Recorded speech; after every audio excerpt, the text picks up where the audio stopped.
Founder of Archigram, Royal Gold Medalist for Architecture, educator, curator, writer and designer, has agreed to continue his series of lunchtime talks which have included heroes and nutters of the North and which have always introduced unknown work and added fresh insights to well-known architecture. Today, against the backdrop music of Dawn Over the Moscow River from Modest Mussorgsky's great opera Kovanshina, played by the Royal Philharmonic Orchestra, conducted by Gregor Novak, and Peter, appropriately speaking from Los Angeles, is going to talk about the rediscovery of distance. Peter. Yes, it's been a very, very weird year, and that's why, I'm distance at this moment by chance, but also we've had a curious distance situation in the last 2 years. Next. The strangeness of lockdown. Next. This is a drawing I did in the worst period of lockdown, which was about a year and a half ago, when we were literally confined to our flat. Yell working on her laptop facing one way, me working mostly on the drawing board and laptop facing the other way. Next. And I looked out of this bay window. That was my world. And the world came into me, and I still actually use that same bay window, but now with a slightly different psychology. Next. And so while our world was our locality, which interests me in that it's 100 years old development, but strangely enough has many of the same organizational characteristics of some of the Frankfurt Siedlungen. Next. And so it has a certain it's unlike the Siedlungen, it's consciously a little bit romantic. Next. And one, of course, has the deceptive charm of what is up close. Next. Not that it has real charm, it's the nearest thing we can do in lockdown to seeing a bit of sort of debased modern architecture. Next. And then there's the feeling that much was behind doors. It was literally behind doors. But then the idea of things, the doors, in fact, excite me. Next. There are the doors of somewhere like Norwich, a city surrounded by wonderful doors. Or a wonderful door next in the Mathildenhöhe in Darmstadt, which I think is the most extraordinary way of celebrating secrecy. Next. Or the sexiest door, the one at 8. Next. And that makes one then, because one can't get out, makes one remember what one would have done if one had been there again. Next. Makes you want to go back to those intriguing sort of buildings that have this romanticism. Next. And in the meanwhile, so this is a little bit later in the lockdown period, one starts, of course, playing back from one's own imagination to this sort of romance of secrets and doors and layers and veils. Next. Or remembering one's own secrets. Next.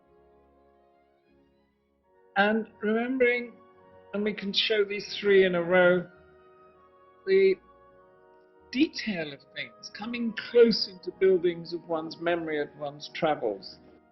Next. Next. Or even, of course, then going back to drawings, because drawings are sometimes the memory of something that never happened. Next. And well, in the meanwhile, I've had a building being completed, but it was not until later in the 2-year period that one could actually start visiting it. The thing had been growing rather slowly in the meanwhile, and suddenly one comes upon another, the secret of reality. Next. Next. And one's friends start to reappear, and at the opening, the Odile Deck came, and Mike Davis, and a whole lot of other interesting folk, and we were celebrating again being inside a piece of one's own architecture with other people's and my ideas being thrown mostly to a secret audience because the audience, the physical audience was small, but the online audience was much greater, as now. Next. And we finally made it on an aeroplane some months ago to Sweden, but we couldn't, we weren't allowed into the buildings that we wanted to go into because of restrictions. Next. So one then, it became one almost kind of fetish, remembering the business of walking about and going to long spaces. Next.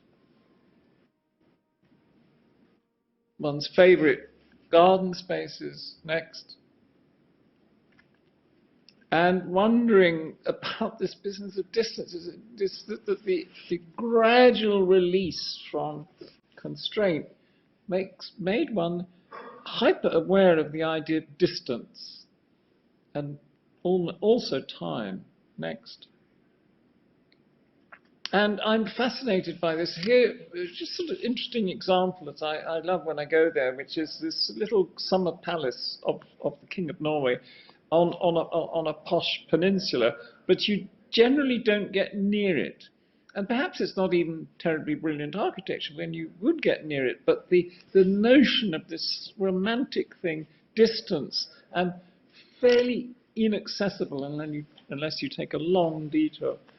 I'm fascinated by that aspect of distance, that sometimes something has necessary distance. Next. And there's a whole romantic tradition of special objects, perhaps not made necessarily to enter, but to see as part of a sort of picturesque thing. And of course, I'm a terrible victim of the picturesque. On the other hand, during the release of lockdown, we managed to start going to somewhere only 10 minutes away from us in a car, which is Regent's Park. Next. And one perambulates next around Regent's Park. There's, again, some objects which are kept secret because they're private, they're hedged around, and maybe when you get close, they're not all that special, but it doesn't matter. Next. The temptations, and some of them really are not so special, but they tantalize. Next. And there it is, this park, which can be used, it's an ideal sort of lockdown place. It's near, it has a variety of different conditions, so you go in the rose garden for one thing and walk briskly across the open space for another and meander around it. You know, it's in the great tradition of parks. Next. Which were meant to be almost a theatrical succession. Next. And were an inspiration from my late friends Ron Hare and Warren Chalk, where they were inspired by the Mappin Terraces, for example. Next. Or a place where we can remember Cedric Price, Frank Newby, and Snowden making this extraordinary object, which was, I think, meant to not last, but now is almost treated as a sort of historical monument. And it reminds one of that optimism of that period. Next. It's a great place to sort of quietly rediscover certain aspects of heroism. Next. And of opportunity and of atmosphere. Next. I remember those domes going back on. They're actually made of fiberglass, which amuses me. Next. And the privileged secret places. Next. Though behind, of course, is ordinary London, which is almost like a giant staged piece. But in this release from lockdown, we don't piss around going to boring. We go to somewhere where you do enjoy the theatre of the whole Regent's Park thing. Next.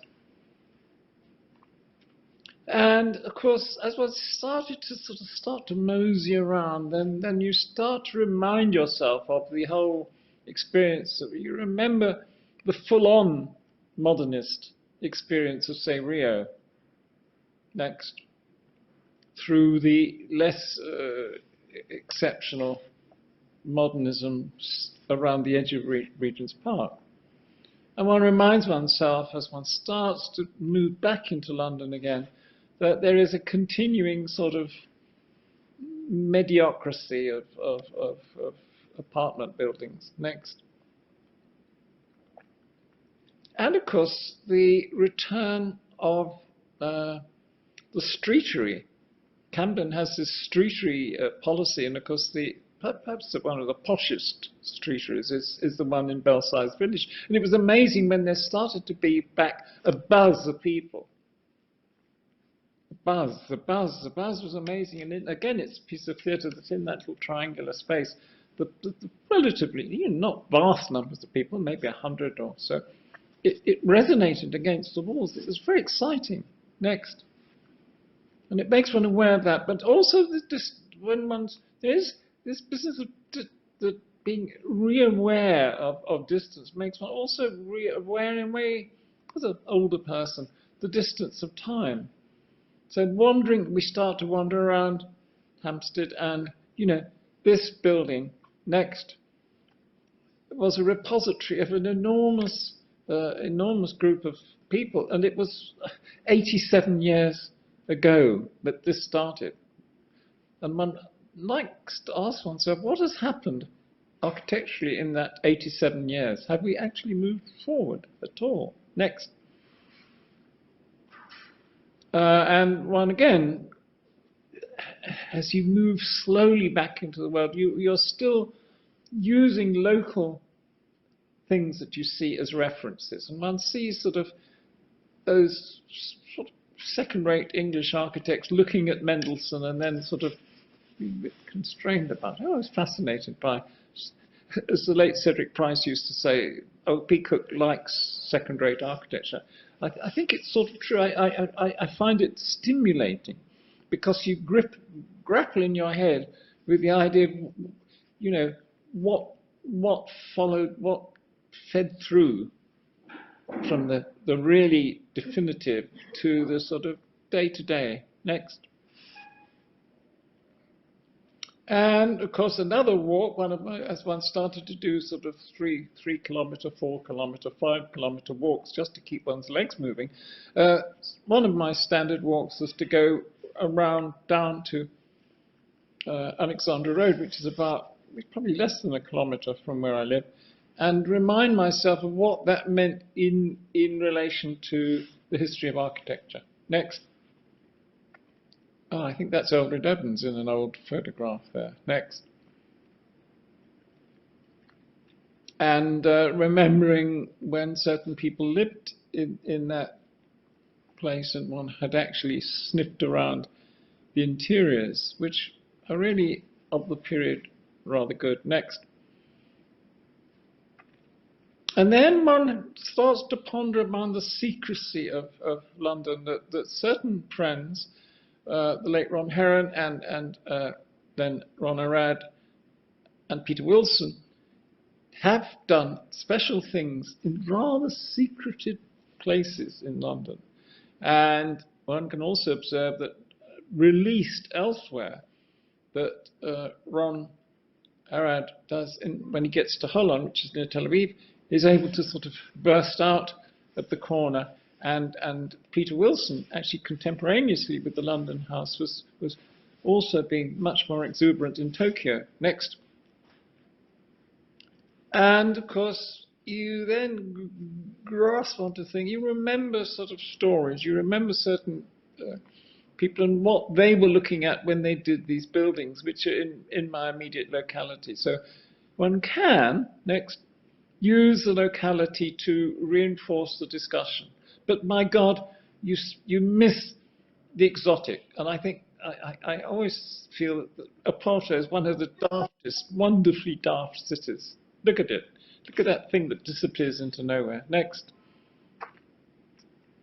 The main street, which just comes to a dead end. Next.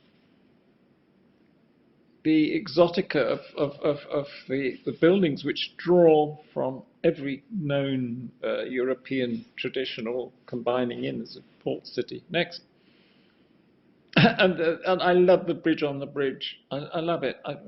Maybe it's opportunism, maybe it's not being quite sure what to do, or maybe it's just bloody clever, you know, to have a bridge on a bridge. Next.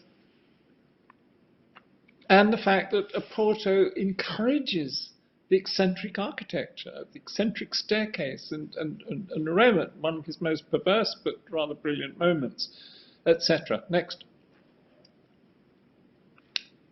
We don't, in early days, we didn't even really dare to go in amongst England, and someone had to remember the specialness of the Brighton lanes. Next. One more, you know, because when you do see something like the lanes, it then triggers. Next.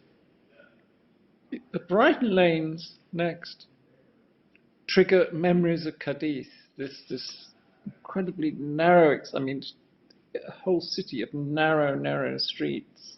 Next. The distance of remembering the exotic towns of Europe. Next. This is Lucca, the tower, which I can't get out of my head and never get, you know, I can draw drawings with trees sprouting out of buildings, but there it is. Next. Wonderful object. And a cute town underneath it. Next. Very good place for buying hats. Next. So again, in this period, I started to draw my own idea of an Italian hilltop town. Again, it's, you know, one has plenty of time to dream and remember. And in one's frustration, or just because I do this something anyhow, one sits down and starts drawing the conversation as a drawing. Next. The Tuscan hill town with its Peacock idiosyncrasies, but also some next inherited idiosyncrasies, particularly an idea that fascinates me, that of the inhabited wall. Next, I don't know whether you have to be in Italy just to do that. This drawing, I suppose, is really the most sort of quotational of the series, where I have a campanile, a view down onto a Tuscan farmhouse, but then look closely at the buildings. They're derived from something else going on in my head. Next. And these memories also include the memories of one's favorite sort of bourgeois eating place, streets.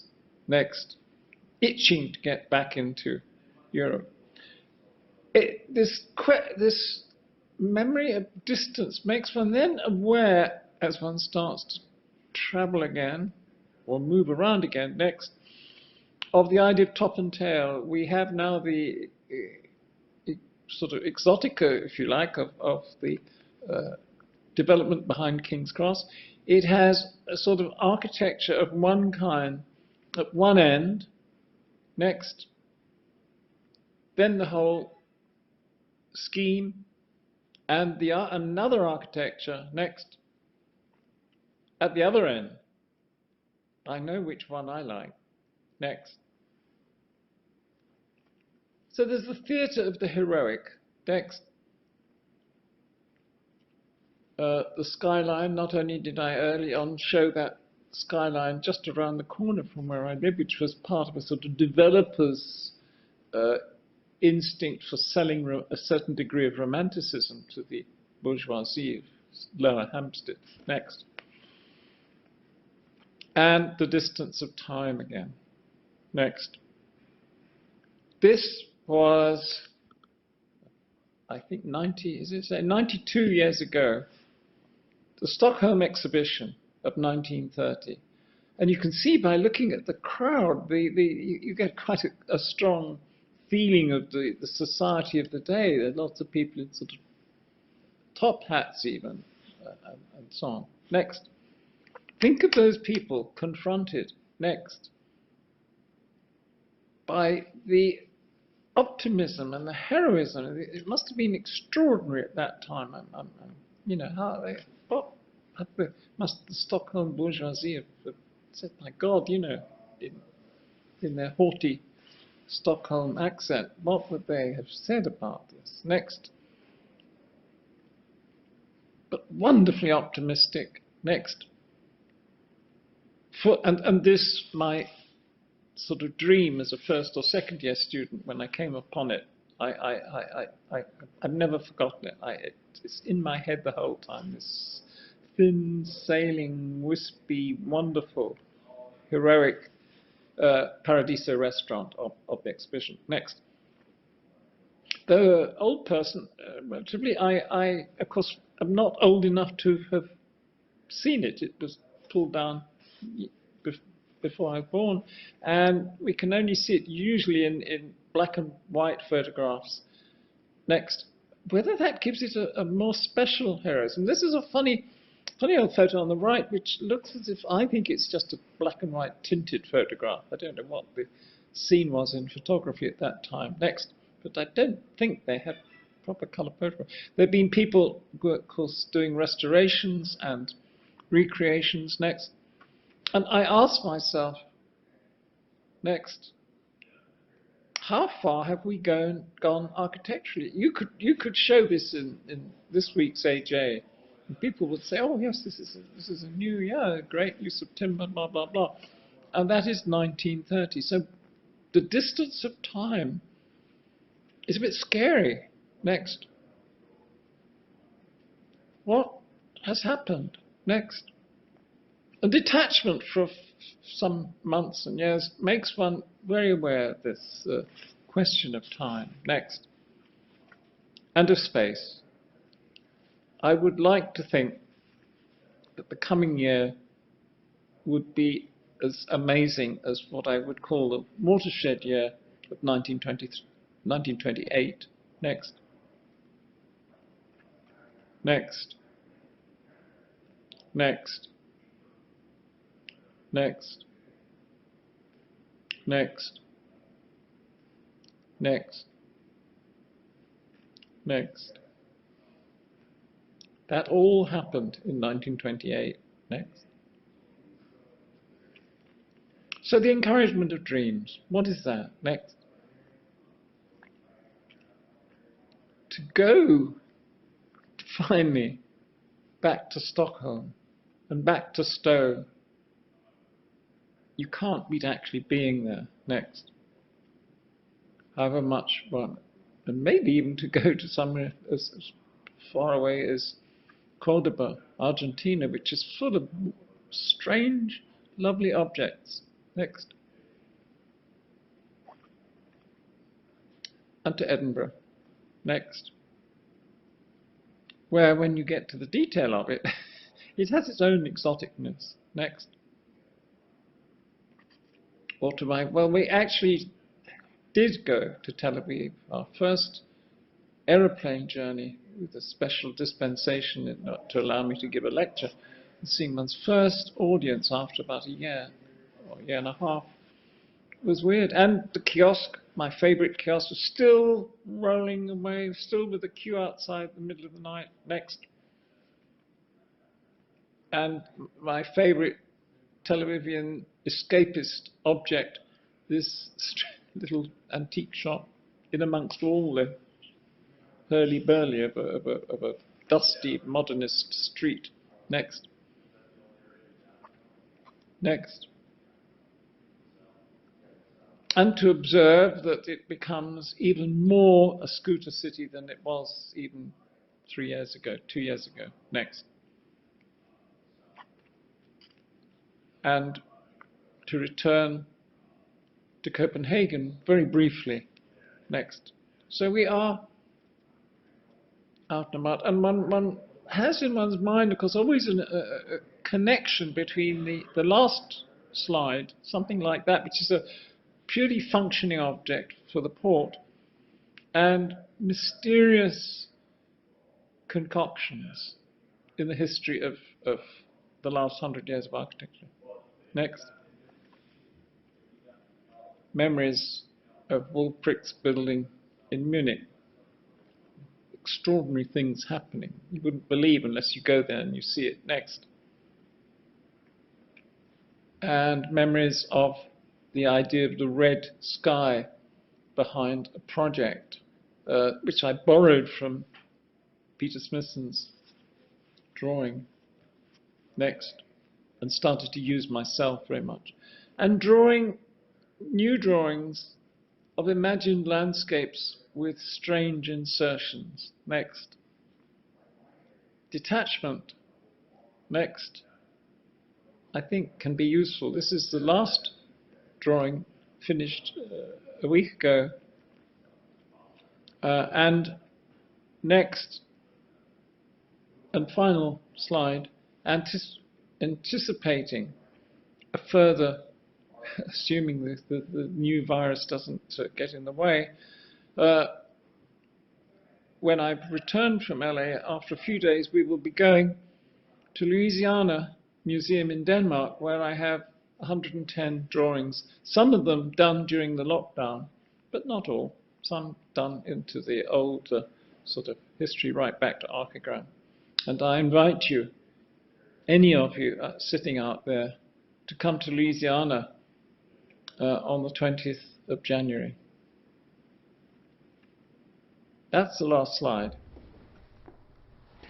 Well, Peter, thank you very much. And it seems that for you, distance is both difficult, but also, to some extent, a spur to creativity, in the sense that you were doing drawings, continuing to do drawings, even when you were in your quite confined space, your living space. And I wonder, though, whether when you started to revisit some of these places that you couldn't visit for a year and a half, whether your memory has started to play tricks, whether they actually are as you remember them, or whether seeing them again makes you realize that you had perceived them rather differently. No, I have to be very boring. Both going back to Tel Aviv, going back to Malmö and Copenhagen, and coming back last night, yesterday afternoon, to Los Angeles. It all seems extremely similar. You do note sort of where there are more cars on the road, less people around, how many people are wearing masks, when they wear masks, etc., etc. But otherwise, no, I have to be rather mundane. It's remarkably as was, and I don't think I've got it very much out of perspective. I have made sure I brought a proper camera with me this time. In the last few years, I've become a bit lazy and just use the iPhone. And no, I think it's very much, what is interesting more is to see how certain things are used. I noticed, for example, in Copenhagen, there's an enormous use of outside eating. Well, everywhere there was, but somehow Copenhagen, which is one of the more northern, and you expect it in Tel Aviv, right? That comes with the place. But you don't necessarily expect it in quite so much. But it was absolutely, even quite broccoli for restaurants, you have people sitting outside.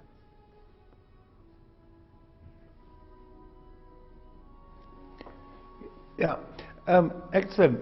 Well, it also seems to me that you have a love-hate relationship with, if one might say, the second rate. You know, the work of the British architect T.P. Bennett in the John Barnes building near where you live, against, you know, the great works by people like Mendelssohn.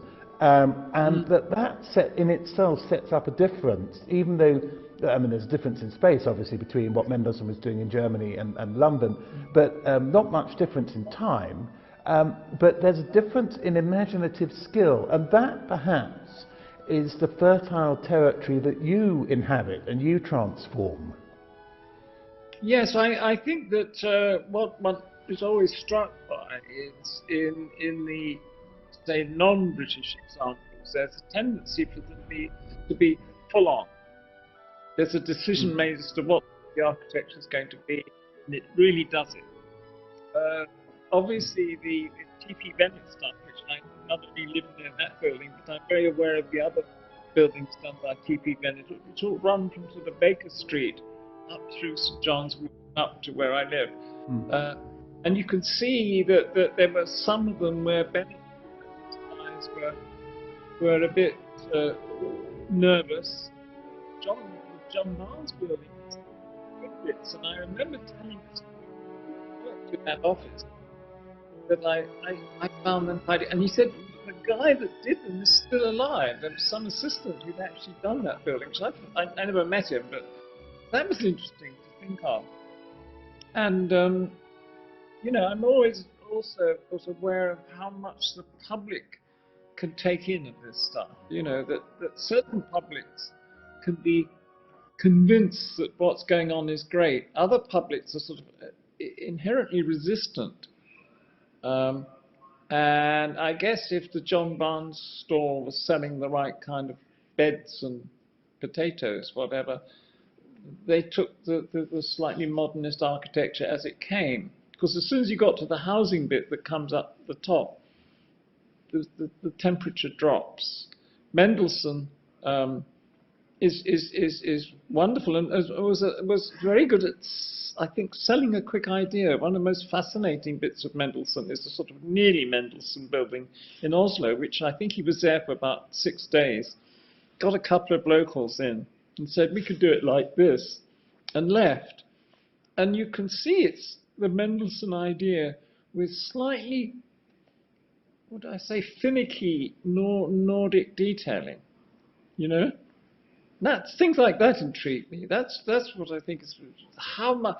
In a way, one's thesis is how much can you make happen that you get inspiration from the heroic stuff, but actually apply it, like not just keep it in the history books, but get it out there. And sometimes the second rate can be actually first rate, but done by somebody that nobody's interested in. I think that doorway in Copenhagen by Rosen is great. I just think, bloody hell, it's the best door canopy I've ever seen. But people don't talk about. There's a little book I've got about Rosen, but he's not a sort of famous name, even of the particular, except locally. But God, he had maybe it's some guy in the lady, whatever, in the office. Sometimes it is. And you see this. I think that one of the most interesting examples of that was the original Benish, who, from all my German students, I heard so many stories of working there that he let everybody have a little bit of the action. So you get these rather interesting buildings that have a bit of this, a bit of that, and a bit of something else, and a bit of something else, almost like a collage. And he let the young kids have their hand in the office. Now that's another thing. So you get a sort of encouraging elder statesman who doesn't do very much of the final edit. I'm interested in the process, and I think that probably comes from having taught so much. You watch what happens to certain ideas in the hands of different people and their different psychology. I haven't been to see the so-called cultural quarter in East London yet, but I've seen the photos of it, and I'm intrigued by that because it's all people of a certain generation trying to be slightly different from each other. I'll reserve judgment till I've been to see it. Well, another intriguing image you shared was a map in terraces in Regent's Park Zoo, built before, I think, the First World War in the early 20th century. And, a sort of Middle Eastern, possibly Afghan or Iranian, sort of, or meant to imitate the landscape of that, where the goats and whatever else that inhabited the map in terraces would live naturally. And yet, in the hands of your friends and colleagues, Warren Chalk and Ron Heron, it becomes something completely different. And I think that's they were always intriguing. They quoted it often. They were fascinated by it. I think, sniffing around London for something that had a certain exotica, but also had this notion of this sort of extreme terrace condition. And terracing, this kind of conversation. I mean, we're back then to Alexandra Road, which is essentially about terracing, and carries it right through to the apartment.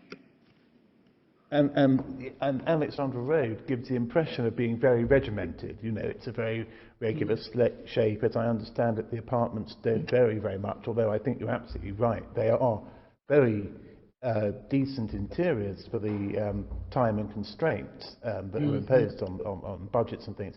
But there's still a certain sense of predictability about them all, whereas a map in terraces, you don't quite know what's happening on the next angle. Oh, right, yeah. Which I think so is... that then brings in one sort of use of the word romanticism, which could be a whole lecture, a whole discussion in itself, I think. And of course, the whole of Regent's Park, as you say, is a stage set that one doesn't really know what happens behind those rather magnificent facades, even if they have fiberglass domes on top. Well, I have been in the other part of them. They're what they are. You know, they're not actually exceptional. You see that in the recently reconstructed left-hand side, as I read it. What's that? The west part of the circle. You know, above Portland Place is then the crescent, and the left one. As we drove past it for about 2-3 years, we wondered what was ever going to happen there. And of course, what it is a complete, you know, cosmetic facsimile, but with gross to net at the back. Why not? It is, and I think it was during the last year and a half we have had more. We've been in Regent's Park more than we ever would have done over the last 30 years. You know, we're in the same place, but we went there occasionally, once a year, twice a year. Now we've been going sort of every week. You know. It is a wonderful piece of stage set. Yeah. Well, on that note, I'm afraid we're going to have to wrap up. But thank you, Peter, very much. Thank you for joining us from Los Angeles and talking about distance.